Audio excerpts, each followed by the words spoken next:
മസ്കറ്റിൽ തുടങ്ങുന്ന മത്ര cable car പദ്ധതിയുടെ നിർമ്മാണം അന്തിമ ഘട്ടത്തിലാണ്. ഈ വർഷം തന്നെ പദ്ധതി ഉദ്ഘാടനം ചെയ്യുമെന്ന് അധികൃതർ അറിയിച്ചിട്ടുണ്ട്. മസ്കറ്റിലെ ടൂറിസം മേഖലയ്ക്ക് വലിയ കരുത്താകുന്ന പദ്ധതി സഞ്ചാരികൾക്കുമേറെ പ്രിയങ്കരമാകും. മസ്കറ്റിലെ മത്ര ഫിഷ് മാർക്കറ്റ്, റിയാം പാർക്ക്, കൽബൂഹ് പാർക്ക് എന്നീ പ്രധാന സ്ഥലങ്ങളുമായി ബന്ധിപ്പിച്ചുള്ളതാണ് കേബിൾ കാർ സർവീസ്. 3 കിലോമീറ്റർ ദൈർഘ്യമുള്ള പദ്ധതി മത്ര നഗരത്തിന്റെ മനോഹരമായ ആകാശക്കാഴ്ച ആസ്വദിക്കാൻ കഴിയുന്ന വിധത്തിലാണ് ഡിസൈൻ ചെയ്തിരിക്കുന്നത്. 3 സ്റ്റേഷനുകൾക്കിടയിലുള്ള യാത്രയ്ക്ക് ഏകദേശം 6.5 മിനിറ്റാണ് എടുക്കുക. സന്ദർശകർക്ക് ഓരോ സ്റ്റേഷനിലും കയറാനും ഇറങ്ങാനും സൗകര്യമുണ്ടാകും. തുടർന്ന് റൂട്ടിലെ വിവിധ വിനോദ സാംസ്കാരിക ആകർഷണങ്ങൾ ആസ്വദിക്കാം.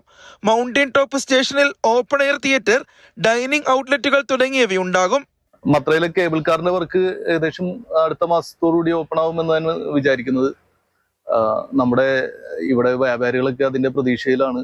ഇത് ഓപ്പൺ ആയി കഴിഞ്ഞാൽ ഒരുപാട് ടൂറിസ്റ്റുകൾ എല്ലാം വന്ന് മത്രയിലെ ഒരു വ്യാപാരം ഏകദേശം ഒരു നല്ല രീതിയിലാവുമെന്ന് തന്നെയാണ് പ്രതീക്ഷിക്കുന്നത്.